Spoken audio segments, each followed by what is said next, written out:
आजाद शब्द से बना है आजादी, और ये सिर्फ एक शब्द ही नहीं, एक एहसास है जो हम सबको एक सुकून देता है कि हम अपने जीवन में अपने मुताबिक कुछ कर सकते हैं, क्योंकि हम किसी के गुलाम नहीं हैं, हम भारतवासी हैं। लेकिन एक सदी पहले ये आजादी का एहसास अंग्रेजों की गुलामी की बेड़ियों में जकड़ा हुआ था। अंग्रेजों की गुलामी के उस दौर में लोग अपने जहन में भी आजादी का ख्याल लाने से डरते थे, क्योंकि तानाशाही और क्रूर अंग्रेजों ने हर तरफ अपना आतंक मचा रखा था। भारत एक लंबे समय तक अंग्रेजों के अधीन रहा और इस आजादी को पाने के लिए भारतवासियों ने अपना तन, अपना मन और शायद अपना सब कुछ न्यौछावर कर दिया था। ब्रिटिश हुकूमत के अत्याचारों की वो गुलामी की दास्तान शायद कभी ना खत्म होती अगर हमारे स्वतंत्रता सेनानियों ने, देश प्रेमियों ने, शूरवीरों ने ये आजादी की जंग ना छेड़ी होती। ये आजादी की जंग कोई आम जंग नहीं थी, ये वो जंग थी जिसके बारे में सुनकर आज भी कंपन हो उठती है, आंखों में आंसू आ जाते हैं और हम सबका दिल दहल जाता है। इस जंग का बीड़ा उठाया था उन पराक्रमी शूरवीरों ने जिन्होंने अपने से ज्यादा अपने वतन, अपने देश को महत्व दिया था। इन महान क्रांतिकारियों ने ये आजादी अंतहीन कुर्बानियां देकर हासिल की थी। अगर हम इतिहास के उन पन्नों को पलटते हैं तो हमें हमारे महान क्रांतिकारियों के द्वारा दिए गए अंतहीन बलिदानों का ज्ञात होगा। नमस्ते दोस्तों, मैं हूं मीट्स, आपकी होस्ट, और इस शो पर आपका स्वागत है जिसका नाम है चंद्रशेखर आजाद। आप सुन रहे हैं कुकू एफएम, सुने जो मन चाहे।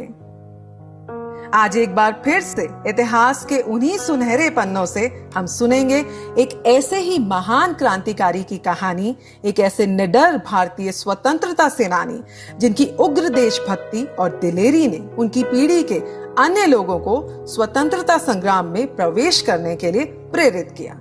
भारतीय स्वतंत्रता के इतिहास में चंद्रशेखर आजाद जी का नाम स्वर्ण अक्षरों में लिखा गया है। भारत को आजाद कराने के लिए उन्होंने अपना सुख भरा जीवन त्याग कर अपने देश, अपनी मातृभूमि पर न्यौछावर कर दिया। बालपन से ही उन्होंने अंग्रेजों के अत्याचार के खिलाफ विरोध प्रकट किया। अपने क्रांतिकारी जीवन में आजाद जी ने कदम कदम पर ब्रिटिशर्स को टक्कर दी और उनको हिला कर रख दिया। चंद्रशेखर आजाद जी के नाम से बड़े बड़े अंग्रेज पुलिस अधिकारी भी कांप उठते थे। बचपन में एक बार अंग्रेजी अफसर पर पत्थर से वार करने पर अदालत ने उन्हें 15 कोड़ों की सजा सुनाई और उस समय उन्होंने सबके सामने निडरता से और फक्र से कहा कि उनका नाम आजाद है।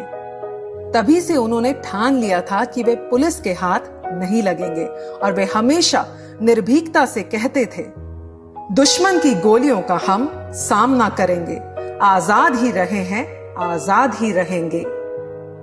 वो अपने जीवन में आजाद भारत को नहीं देख पाए थे, लेकिन अंग्रेजों ने जो अपनी गुलामी की बेड़ियों से भारतीयों को जकड़ा हुआ था, उसे देशाभिमानी क्रांतिवीर चंद्रशेखर आजाद जी ने अपनी प्रखर देशभक्ति से और अपनी निडरता से अंग्रेजों की उन गुलामी की बेड़ियों को तोड़ने पर मजबूर कर दिया था और अंत में अंग्रेजों को भारत देश छोड़कर भागना पड़ा। कैसा था शहीद चंद्रशेखर आजाद जी का बचपन? कैसे मिला उन्हें ये नाम आजाद? बचपन से ही ना किसी का डर और ना ही अंग्रेजों का खौफ।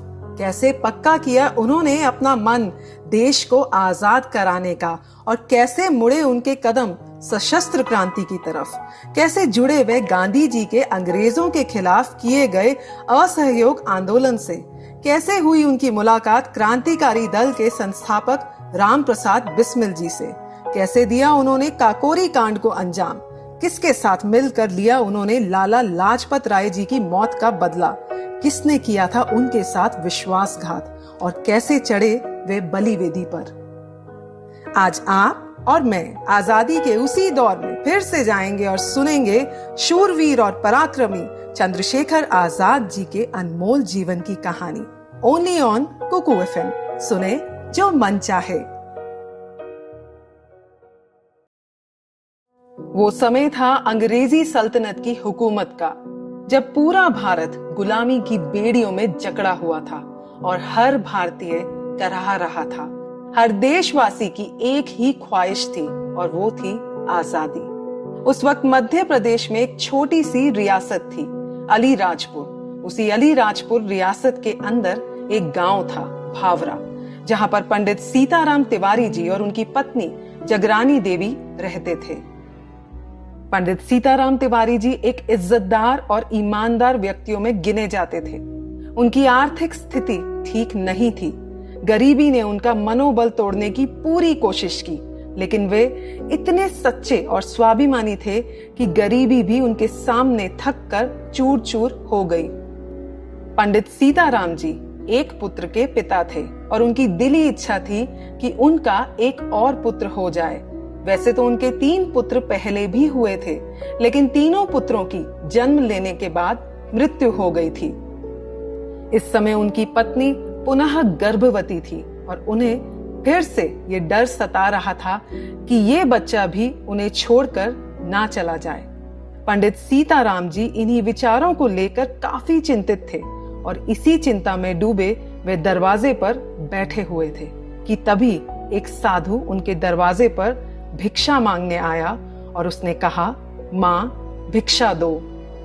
साधु को देखकर पंडित सीताराम जी ने उन्हें आदर सहित आग्रह करते हुए कहा, महाराज आइए, आसन ग्रहण करें। साधु ने अपना आसन ग्रहण किया और अंदर से उनकी पत्नी ने आदर सहित भिक्षा लाकर उनकी झोली में डाल दी। भिक्षा ग्रहण करने के बाद साधु ने पंडित जी से पूछा, क्या बात है पंडित जी, आप कुछ परेशान लग रहे हैं? पंडित जी ने उदास स्वर में साधु से कहा कि कुछ नहीं, मैं बस अपने जीवन के बारे में कुछ सोच रहा था। इस पर साधु ने उत्तर दिया, आपके घर में खुशखबरी आने वाली है और आप इस तरह से उदास हैं, आखिर क्या बात है? इस पर पंडित जी ने अपने मन की सारी बातें और अपनी चिंता साधु के समक्ष रख दी। साधु महाराज थोड़ी देर के लिए मौन रहे और फिर बोले कि आप निश्चिंत हो जाएं और भय को अपने मन से निकाल दें। इस बार ऐसा कुछ नहीं होगा। आप भगवान शिव की उपासना करें और आपका बालक युगों युगों के लिए आपके नाम को अमर कर जाएगा। ये सुनते ही पंडित जी का चेहरा खुशी से खिल गया और साधु महाराज वहां से चले गए। इसके बाद 23 जुलाई 1906 को पंडित जी के घर में एक सुंदर से बालक ने जन्म लिया। बालक थोड़ा कमजोर था, लेकिन एक अलग ही तेज था इस बालक के चेहरे पर। जब उनकी पत्नी ने उस बालक को उनके हाथों में सौंपा तो वे उस बालक को देखते ही रह गए। अपने पुत्र की तरफ प्रसन्नता से देखते हुए पंडित जी ने अपनी पत्नी से कहा, ये शिव जी का वरदान है, हम इसका नाम चंद्रशेखर रखेंगे। ये सुनते ही उनकी पत्नी ने मुस्कुराते हुए पंडित जी को अपनी सहमति दे दी। बच्चे की किलकारी से पंडित जी अपनी गरीबी तक को भूल गए। पति और पत्नी दोनों मिलकर बड़े मन से अपने बेटे चंद्रशेखर का पालन पोषण करने लगे और अपने बेटे की हर इच्छा को पूरा करने की कोशिश करने लगे। समय का चक्र काफी तेजी से घूम रहा था और उसके साथ साथ चंद्रशेखर जी भी बढ़ने लगे। वे खुश मिजाज, अपने माँ बाप के लाडले और एक निडर बालक थे। उनके अंदर आदर एवं वीरता के गुण बचपन से ही मौजूद थे। बचपन से ही उनकी बातें सुनकर और उनके निर्भीक व्यक्तित्व को देखकर लोगों को बहुत आश्चर्य होता था। धीरे धीरे समय बीत रहा था और अब बालक चंद्रशेखर 5 वर्ष के हो गए थे। उस समय बच्चों को स्कूल भेजने की योग्य उम्र 5 साल मानी जाती थी और जब बालक को पाठशाला जाना होता था तब एक शुभ तिथि निकाली जाती थी और तब बालक को पाठशाला भेजा जाता था। 5 वर्ष पूरे होने पर एक शुभ तिथि निकाली गई और फिर चंद्रशेखर को गांव की पाठशाला भेज दिया गया। उनके बड़े भाई भी उसी पाठशाला में थे और दोनों भाई एक साथ पाठशाला जाने लगे। चंद्रशेखर पढ़ाई में बहुत अच्छे थे और उनकी बुद्धि का लोहा उनके अध्यापक भी मानते थे। उनकी बुद्धिमत्ता देखकर उनके अध्यापक ने चंद्रशेखर के पिताजी को उनकी शिक्षा पर ध्यान देने को कहा और ये भी कहा कि आगे चलकर आपका बेटा आपका नाम जरूर रोशन करेगा।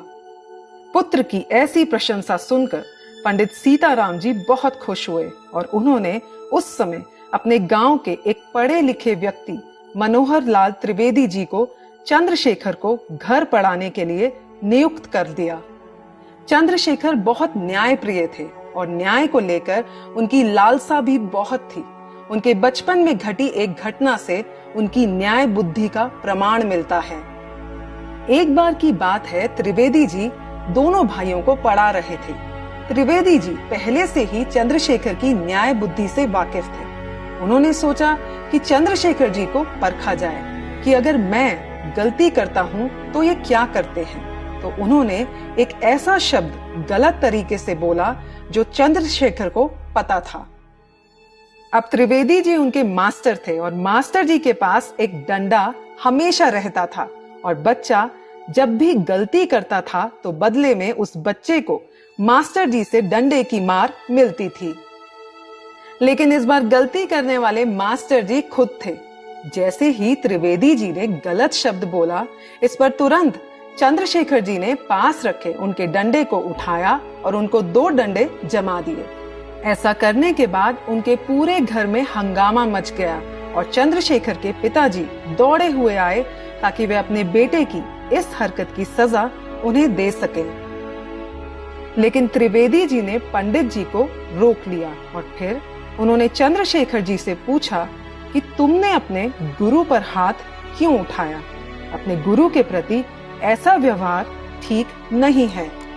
इस पर चंद्रशेखर जी ने बड़ी मासूमियत और निडरता से जवाब दिया कि मैंने आपको अनजाने में या अपने दुर्व्यवहार के कारण नहीं मारा, मैंने तो आपकी गलती की वजह से आपको मारा है। न्याय तो सबके लिए एक समान होना चाहिए। इस पर त्रिवेदी जी ने चंद्रशेखर जी को प्यार से गले लगा लिया और उन्होंने पंडित जी से कहा कि आपका पुत्र कोई साधारण व्यक्ति नहीं होगा, युगों युगों तक इसका नाम याद रखा जाएगा। दोस्तों, वे इतने बहादुर थे कि वे किसी चीज से भी नहीं डरते थे। एक बार की बात है, दिवाली का पर्व था। उस समय उनकी उम्र 8 या 9 वर्ष की थी। वे अपने दोस्तों के साथ फुलझड़ियां जला रहे थे। उस समय उनके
एक दिन उन्होंने अपने मन की बात अपने पिताजी के समक्ष रख दी। उनके पिताजी ने जब चंद्रशेखर के मुंह से ये बात सुनी तो उन्होंने अपने पुत्र को हंसते हुए कहा, तुझे इतना पढ़कर क्या करना है? हमें तुमसे कौन सी नौकरी करानी है? अगर मैंने तुम्हें काशी भेज भी दिया तो मैं तो तुम्हारे बिना रह लूंगा, लेकिन तुम्हारी माँ नहीं रह पाएगी। तुम अपनी माँ से ही पूछ लो। चंद्रशेखर जी ने जब ये बात अपनी माँ से कही तो उन्होंने अपने पुत्र को अपनी गोद में भर लिया और भावुक होकर बोली, मैं तेरे बिना एक पल भी नहीं रह सकती। अगर तू काशी चला गया तो हम दोनों क्या जी पाएंगे? अपने इरादों के पक्के चंद्रशेखर जी का गांव में मन नहीं लगा और एक बार उन्होंने अपने मन में कोई बात ठान ली तो बस उस बात को पूरा करके ही रहते थे। उन्होंने काशी जाने का निश्चय कर लिया था, लेकिन माता पिताजी से काशी जाने की अनुमति मिली नहीं थी और वे जानते थे कि वे कितनी भी कोशिश कर लें, उन्हें काशी जाने की अनुमति मिलेगी भी नहीं। अंत में एक दिन वे बिना किसी को बताए घर से चले गए। उस समय किसी को भी ये मालूम नहीं था कि उनका काशी जाना उनके जीवन में एक ऐसी कड़ी थी जो आने वाले समय में उन्हें अपने देश, अपनी मातृभूमि की सेवा करने के लिए जोड़ने वाली थी। काशी पहुंचकर चंद्रशेखर जी ने अपने पिताजी को पत्र भेजा, जिसमें उन्होंने अपने माता पिताजी से अपने किए की क्षमा मांगी और उनसे उम्मीद भी रखी कि उनके माता पिताजी उनके किए को माफ कर देंगे। उस पत्र में उन्होंने ये भी लिखा था कि उनके माता पिता उनकी बिल्कुल भी चिंता ना करें, क्योंकि वे काशी में पढ़ने आए हैं। काशी वैसे भी भगवान शिव की नगरी है। अब उन्होंने अपने आप को भगवान शिव के समर्पित कर दिया है और अब वही उनकी रक्षा करेंगे। उन्हें तो बस अपने माता पिता का आशीर्वाद चाहिए। जब पंडित जी को यह पत्र मिला तो उनकी और उनकी पत्नी की आंखों से आंसू आ गए। पंडित जी को अंदर से इस बात का संतोष भी था कि उनके पुत्र काशी में शिक्षा ग्रहण करने गए हैं और उनके मन में ये विचार आया कि उनका पुत्र कोई साधारण कार्य नहीं करने गया, बल्कि अपनी शिक्षा काशी में ग्रहण करने गए हैं। ये सब सोचकर उनका सर स्वाभिमान से उठ गया। दोस्तों, अनादि काल से ही काशी एक महत्वपूर्ण तीर्थ स्थल माना जाता है और काशी नगरी को धर्म और शिक्षा का गढ़ माना गया है। यहाँ पर शुरू से ही उच्च शिक्षा प्राप्त करने के लिए पूरे संसार से विद्वान आते हैं और शिक्षा ग्रहण करते हैं।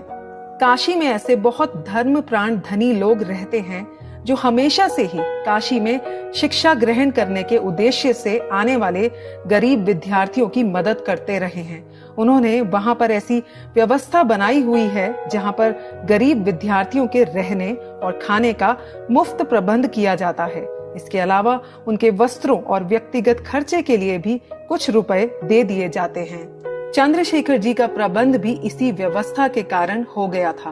अपने निवास का प्रबंध हो जाने के बाद चंद्रशेखर जी अपनी स्कूल की पढ़ाई पर ध्यान देने लगे। दोस्तों, जिस समय चंद्रशेखर जी काशी में अपनी पढ़ाई करने गए थे, उस समय भारत एक क्रांति के दौर से गुजर रहा था और देश की आजादी को लेकर लोग बहुत जागरूक हो गए थे।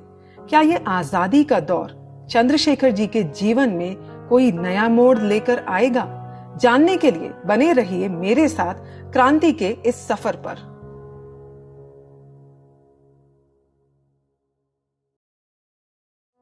दोस्तों, जिस वक्त चंद्रशेखर जी ने काशी में अपने कदम रखे, उस समय देश की आजादी को लेकर लोग काफी सतर्क हो गए थे। वे स्वतंत्रता संग्राम का एक महत्वपूर्ण दौर था।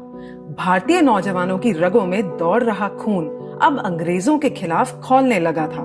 देश की आजादी के लिए ना जाने कितने ही देश प्रेमी अपने सर पर कफन बांधकर इस आजादी की लड़ाई में कूद पड़े थे। उन दिनों भारतीय राजनीति में एक और महान आत्मा का प्रवेश हुआ था और वे थे महात्मा गांधी जी। उन दिनों वे दक्षिण अफ्रीका में अहिंसा का पूर्ण सफल परीक्षण करने के बाद भारत लौटे थे। उन्होंने भारतीय राष्ट्रीय कांग्रेस के साथ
के विचारों के आधार पर तैयार की गई थी। अब रोलेट कमेटी की सिफारिशों के आधार पर पुलिस को लोगों पर जैसे अपनी हुकूमत चलाने का अधिकार मिल गया हो। वह जिसे चाहे जब चाहे नजरबंद कर सकती थी और गिरफ्तार कर सकती थी। बिना किसी पर्याप्त सबूत के अभियुक्तों को दंडित किया जा सकता था और इस प्रकार की सिफारिशों से न्यायालय भी प्रभावित होते थे। रोलेट बिल या रोलेट एक्ट के नाम से जाने वाली ये सभी सिफारिशें सरकार ने बिना किसी सुधार के स्वीकार कर ली। ईयर 1919 में जब रोलेट एक्ट पास किया गया था तो पूरे देश में एक आक्रोश और असंतोष की लहर उमड़ पड़ी। कांग्रेस ने इसे भारतीय जनता के मौलिक अधिकारों की हत्या बताई तथा भारतवासियों से इस काले कानून का विरोध करने की अपील की। महात्मा गांधी जी ने तो इस बिल के विरोध में सत्याग्रह करने की चेतावनी भी दी और 30 मार्च 1919 को पूरे देश में हड़ताल का आह्वान किया। 30 मार्च के दिन दिल्ली में एक सफल हड़ताल हुई और प्रसिद्ध आर्य समाजी श्रद्धानंद के नेतृत्व में एक बहुत बड़े जुलूस का आयोजन किया।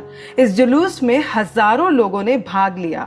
पुलिस की तमाम धमकियों के बाद भी ये जुलूस रुका नहीं और आगे बढ़ता रहा।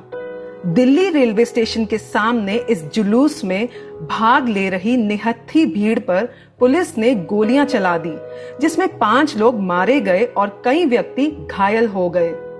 इस आंदोलन में हिंदू और मुस्लिम की एकता ने एक मिसाल कायम की।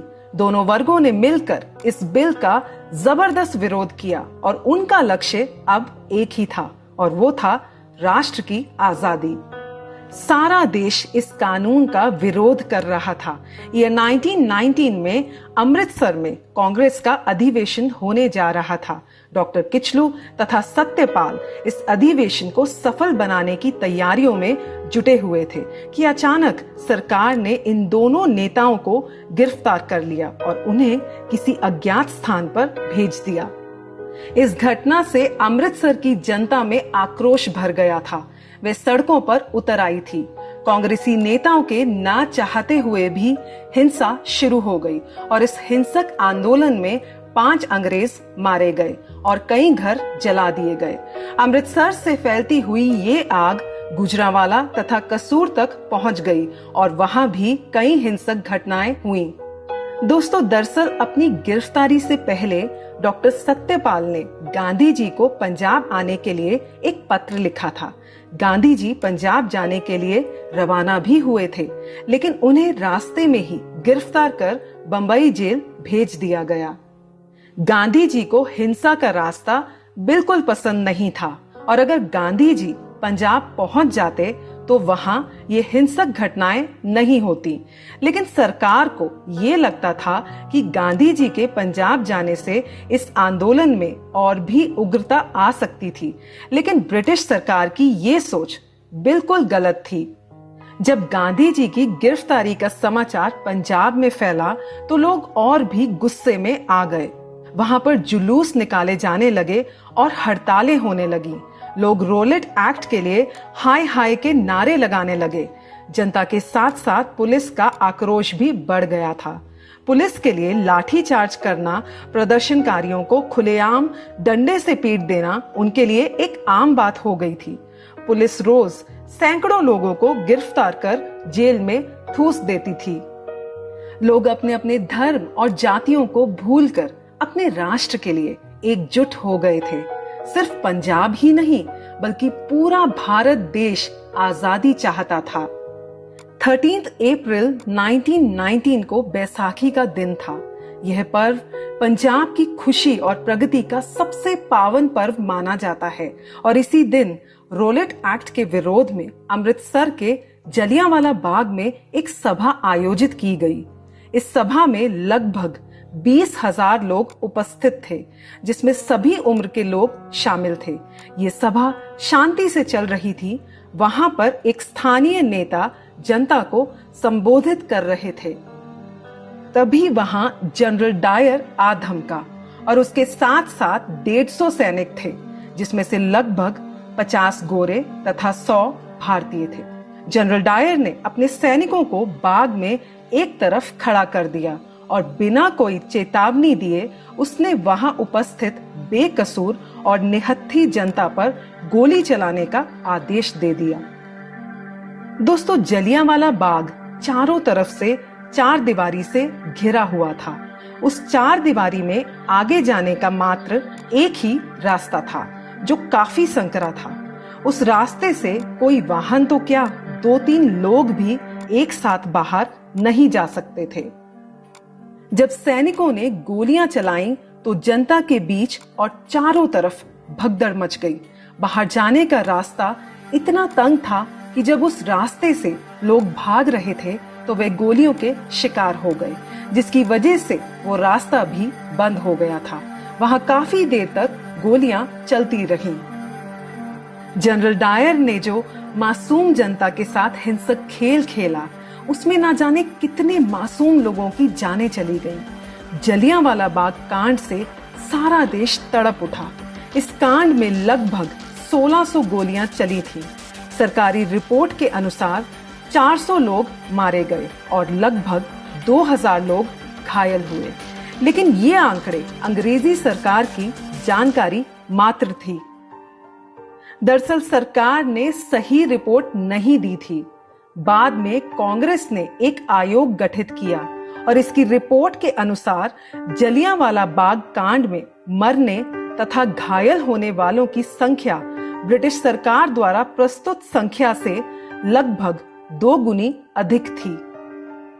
बाद में सरकार ने हंटर कमीशन नियुक्त किया ताकि वे इस घटना की जांच कर सकें। जब पूछताछ की गई तो जनरल डायर ने झूठा बयान दिया कि उसने गोली चलाने से पहले जनता को तितर-बितर होने का आदेश दिया था, और जब जनता नहीं मानी तो उसे विवश होकर गोलियां चलानी पड़ी, जबकि ऐसा था ही नहीं। सच तो यह था कि यह ब्रिटिश सरकार की एक सोची समझी चाल थी, क्योंकि वे पंजाब में बढ़ते विद्रोह को कुचल देना चाहते थे और लोगों में दहशत फैलाना चाहते थे। इस भयानक कांड के बाद भी सरकार की क्रूरता में कोई कमी नहीं आई। सरकार द्वारा लोगों के साथ कड़ा और सख्त व्यवहार किया गया, जैसे राह चलते लोगों को बेंतों से पीटा जाता, उन्हें छाती के बल पर रेंग कर चलने के लिए मजबूर किया जाता। यहाँ तक कि अमृतसर शहर में बिजली और पानी की आपूर्ति पूरी तरह से बंद कर दी गई। बहुत सी जगहों पर यह नियम बनाया गया कि हर एक भारतीय प्रत्येक गोरे व्यक्ति को सलाम करेगा। यहाँ तक कि बच्चों से बीच बीच में दिन में 3-4 बार ब्रिटिश झंडे को सलामी दिलवाई जाती थी। जिन लोगों को जेल की सलाखों के पीछे भेजा गया, उनके साथ बहुत ही अमानवीय व्यवहार किया जाता। यहाँ तक कि उन्हें पीने का शुद्ध पानी भी नहीं दिया जाता और ना ही नित्य कर्म करने की कोई ढंग की व्यवस्था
ईयर 1921 में पूरा राष्ट्र ब्रिटिश शासन के खिलाफ हो गया था।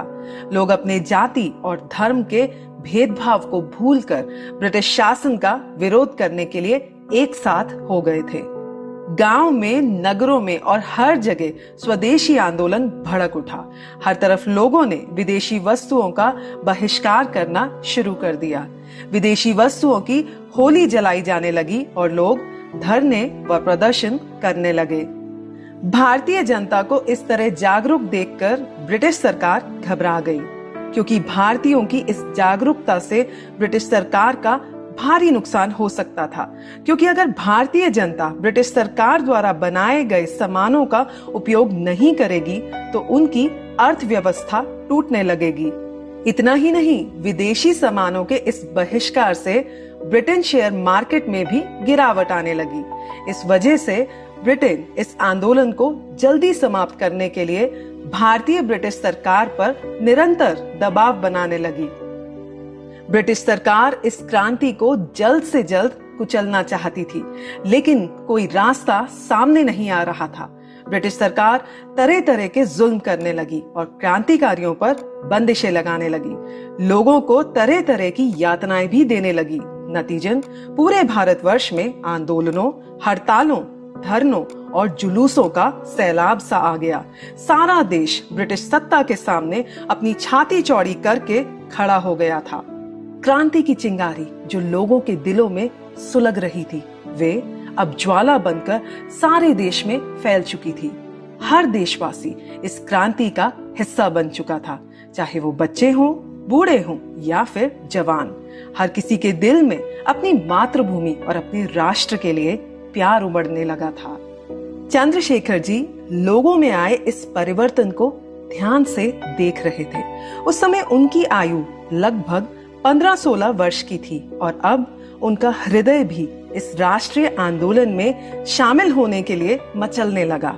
अपने देश की सेवा करने के लिए उनके अंदर उत्साह बढ़ता जा रहा था।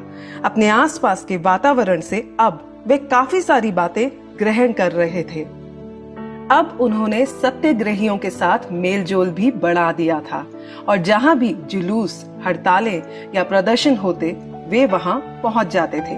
क्रांतिकारियों के साथ रहते रहते अब वह उनके रंग में रंगने लगे थे और वे और भी निर्भीक हो गए थे।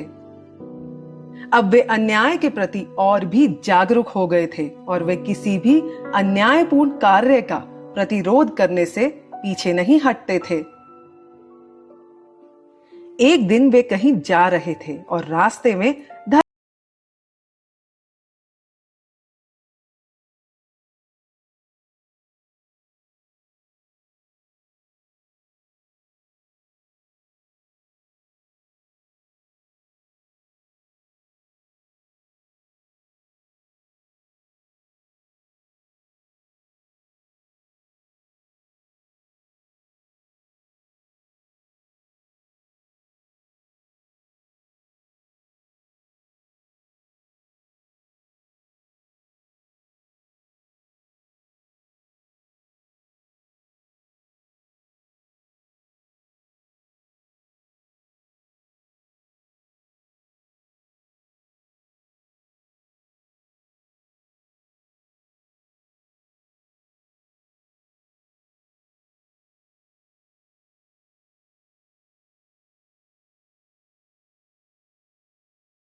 यहाँ तो क्रांति की ज्वाला जल रही थी। आधी रात के वक्त जब थानेदार की नींद खुली तो उस समय तापमान और भी गिर चुका था। उस थानेदार ने सोचा कि जरा चलकर उस लड़के को देखा जाए। जब वे वहां पहुंचा तो जेल की सलाखों के पीछे जो दृश्य उसने देखा तो उस थानेदार के रोंगटे खड़े हो गए। उस समय चंद्रशेखर जी मात्र एक लंगोट पहनकर दंड बैठक कर रहे थे और इतनी सर्दी में भी उनका सारा शरीर पसीने से तर हो गया था। इतनी कम उम्र में उनकी हिम्मत और जोश देखकर थानेदार दंग रह गया था। वह थोड़ी देर तक उन्हें देखता रहा और फिर वह वहां से बिना कुछ कहे चुपचाप चला गया। उन दिनों काशी में एक नया मैजिस्ट्रेट आया था। उनका नाम था खेरफाट और वे पारसी थे। अपनी कठोरता के लिए वे पहले से ही बहुत बदनाम था और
लड़के की अक्ल ठिकाने आ जाएगी।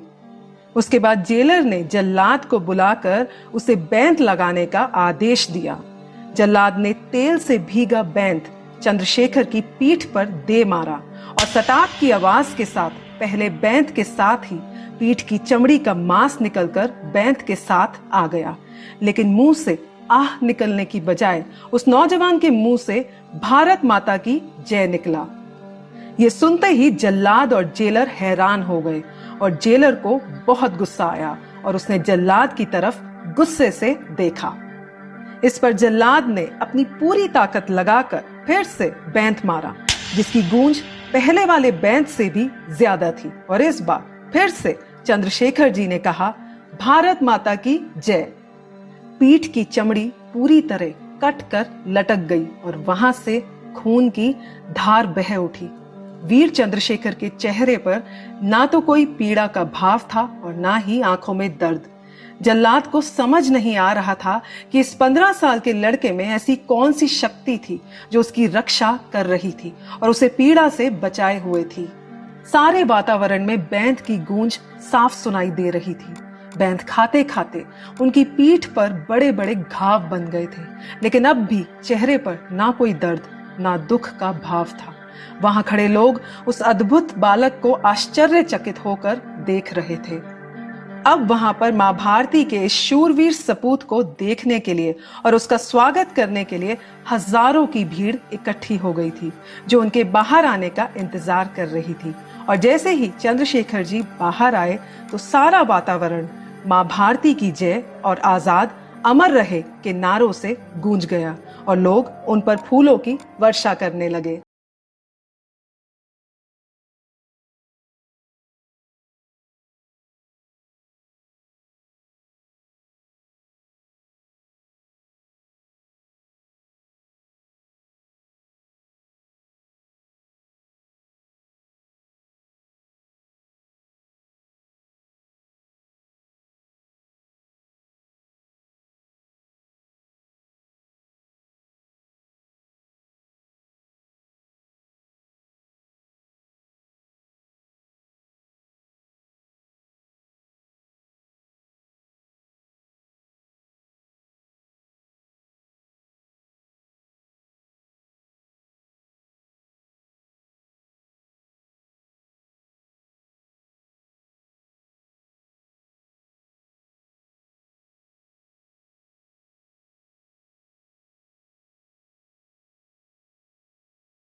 इन गुलामी की बेड़ियों से मुक्ति मिलेगी। अब भारत माता की आजादी ही एकमात्र उनका मकसद था। उन्होंने अपने पिताजी से कहा, उनका जमीर नहीं मानता कि वे अपनी मातृभूमि का त्याग कर दे। अब तो जीना भी भारत माता के लिए है और मरना भी भारत माता के लिए। आप मुझे बस अपनी मातृभूमि की सेवा के लिए आशीर्वाद दें। आजाद के पिता उनके सामने कुछ ना कह पाए। वे सोच रहे थे कि अब उनके सामने उनका पुत्र नहीं खड़ा, बल्कि भारत माता का पुत्र आजाद खड़ा है, जो मोह माया से परे है और जो जीवन बंधन से मुक्त है। उन्होंने अपने पुत्र को मन ही मन आशीर्वाद दिया और कहा, ईश्वर करे कि तू अपने उद्देश्य में सफल हो। उसके बाद उनके पिताजी ने कहा,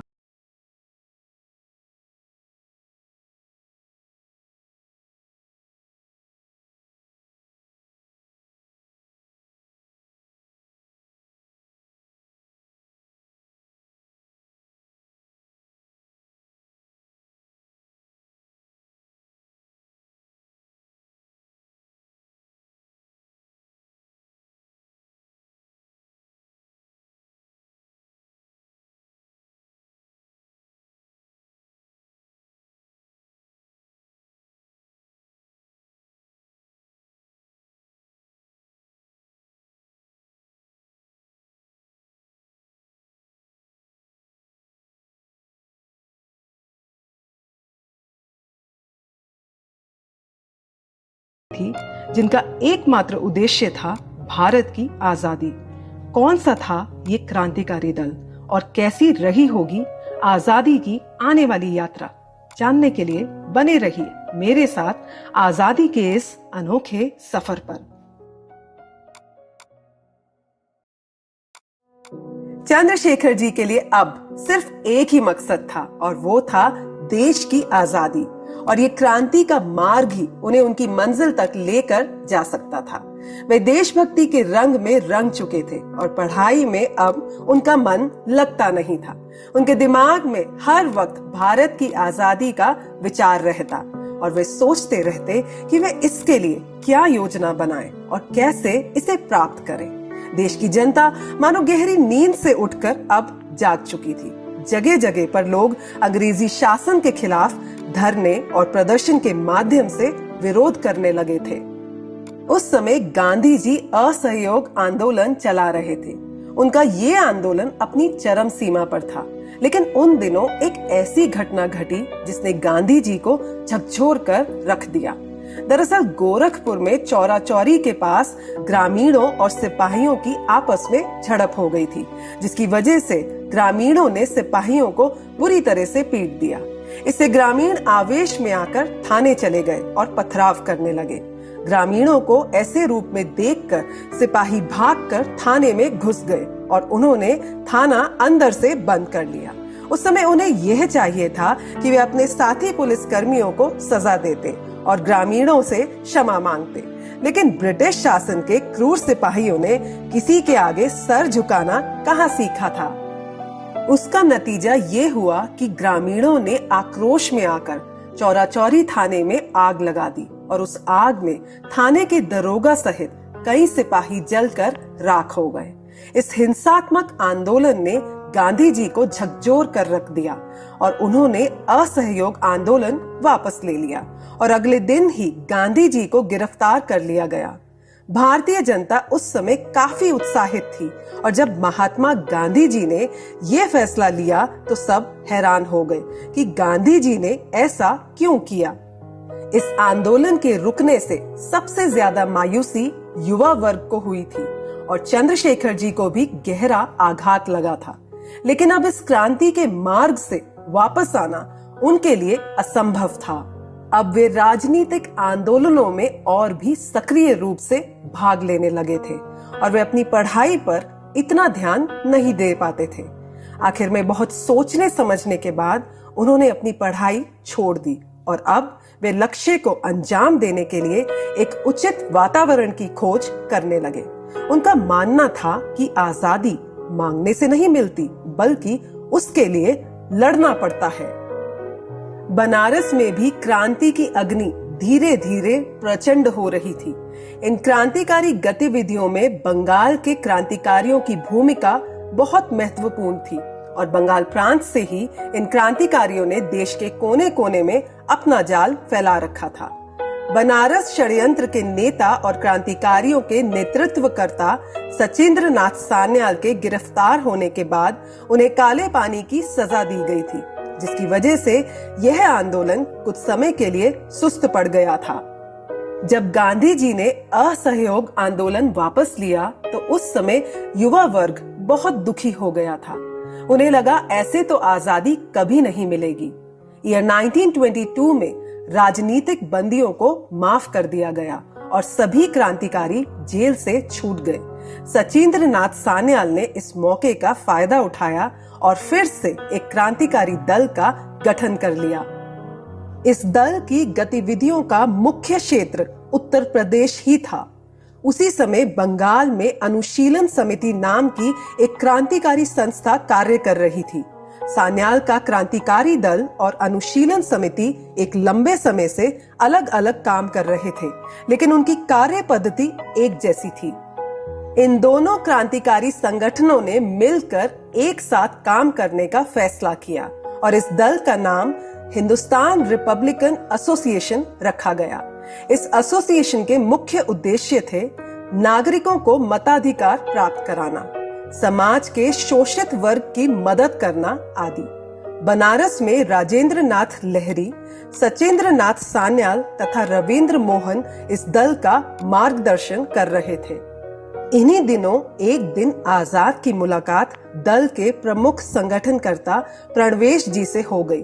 वे आजाद के विचारों और उनके कारनामों से बहुत प्रभावित हुए और उनका ये मानना था अगर आजाद जैसा कार्यकर्ता किसी संगठन में शामिल होगा तो निश्चय ही वो संगठन बहुत अच्छे से काम करेगा। प्रणवेश जी ने आजाद के सामने अपने संगठन में शामिल होने का प्रस्ताव रखा। आजाद तो जैसे इसी मौके की ही तलाश कर रहे थे और उन्होंने प्रणवेश जी का प्रस्ताव स्वीकार कर लिया। इस तरह आजाद हिंदुस्तान रिपब्लिकन एसोसिएशन के सदस्य बन गए। इसी संगठन के सदस्य बनने के बाद उनकी मुलाकात पंडित राम प्रसाद बिस्मिल जैसे महान क्रांतिकारियों से हुई और यहीं से उनके क्रांतिकारी जीवन को एक नई दिशा मिली। दोस्तों, किसी भी मकसद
जो क्रांतिकारी स्त्रियों का सम्मान नहीं कर सकते, वे क्रांति के पवित्र उद्देश्य में कभी सफल नहीं हो सकते। पुरुष तो डर कर भाग गए थे, लेकिन वहां पर स्त्रियां भी थीं। उन्होंने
वे अखंड बाल ब्रह्मचारी थे और किसी नारी का अपमान होते ना तो वे देख सकते थे और ना ही सहन कर सकते थे।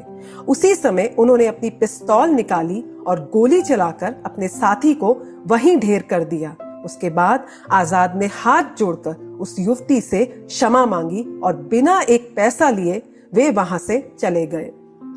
दोस्तों, एक क्रांतिकारी बनना और इस मार्ग पर चलना आसान नहीं है।